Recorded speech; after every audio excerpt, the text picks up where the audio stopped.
നമസ്കാരം. ഏഷ്യലൈവ് ടിവിയുടെ എപ്പിസോഡിലേക്ക് എല്ലാ മനഃപ്രേക്ഷകർക്കും സ്നേഹം നിറഞ്ഞ ഹൃദയം നിറഞ്ഞ സ്വാഗതം.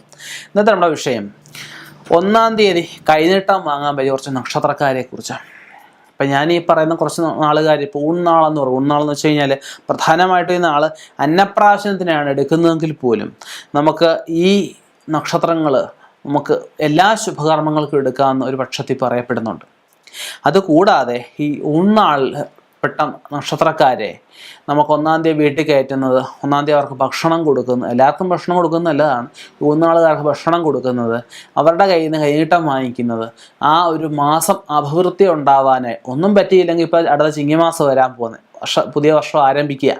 അപ്പോൾ ആ ദിവസമെങ്കിലും നമുക്ക് ഈ നാളുകാരെ വീട്ടിൽ കയറ്റുന്നത് ഏറ്റവും ശ്രേഷ്ഠമായിരിക്കും. നല്ല മനസ്സുള്ളവരെ, നല്ല സ്വഭാവമുള്ളവരെ കയറ്റുന്നത് ഏറ്റവും നന്നായിരിക്കും. ഇപ്പം നക്ഷത്രങ്ങളിലേക്ക് നമുക്ക് കടക്കാം.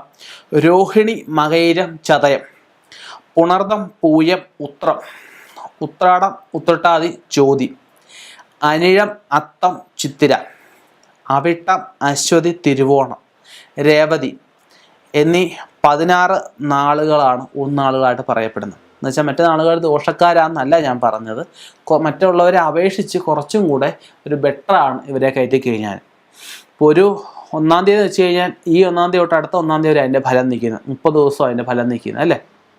അപ്പോൾ ആ 1-ാം തീയതി വരെയുള്ള കാലയളവിൽ 28 ദിവസം അല്ലെങ്കിൽ 27 ദിവസം അല്ലെങ്കിൽ 30 ദിവസം കൂട്ടിക്കുക. ആ 30 ദിവസം വരെയുള്ള ആ ശുഭഫലങ്ങൾ നമുക്ക് ഉണ്ടാവണമെങ്കിൽ, അശുഭഫലങ്ങൾ വഴിമാറിപ്പോകണമെങ്കിൽ, നമുക്ക് ഉന്നതി ഉണ്ടാവണമെങ്കിൽ, നമുക്ക് എന്നും സമൃദ്ധി ഉണ്ടാവണമെങ്കിൽ, കുടുംബത്തിൽ കലഹത ഉണ്ടാവരുത്, അന്നത്തിന് മുട്ടുവരരുത്, യാത്രകളെല്ലാം നമ്മൾ നല്ലതെന്ന് കരുതി ചെയ്യുന്നതെല്ലാം നല്ലതായിട്ട് തന്നെ വരണം, ചീത്തയായിട്ട് വരരുത്, ഒരാൾക്ക് ഉപകാരം ചെയ്ത ആൾ ഉപദ്രവമായിട്ട് വരരുത്.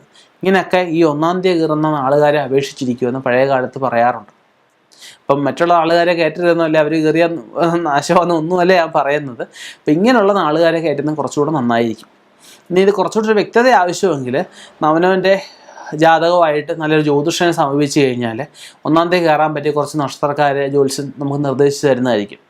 അങ്ങനെയുള്ളവരെ കയറ്റുന്നത് നല്ലതായിരിക്കും. ഇത് കോമൺ ആയിട്ട് ഞാൻ പറഞ്ഞിരിക്കുന്നതാണ്. ജാതകം കൂടി പരിശോധിച്ച് കഴിഞ്ഞാൽ തീർച്ചയായിട്ടും കുറച്ചുകൂടെ നല്ല, അവൻ്റെ നാളും കൂടെ ജാതകം കൂടെ പ്രകാരം നമുക്ക് കുറച്ചുകൂടെ നല്ല നക്ഷത്രക്കാരെ കണ്ടുപിടിക്കാൻ സാധിക്കും.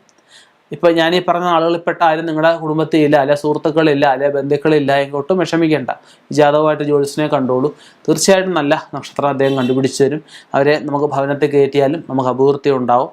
ഇനിയും ഇതുപോലെയുള്ള വ്യത്യസ്തമായ വിഷയങ്ങളുമായിട്ട് കണ്ടുമുട്ടാം. നിർത്തുന്നു. നന്ദി, നമസ്കാരം.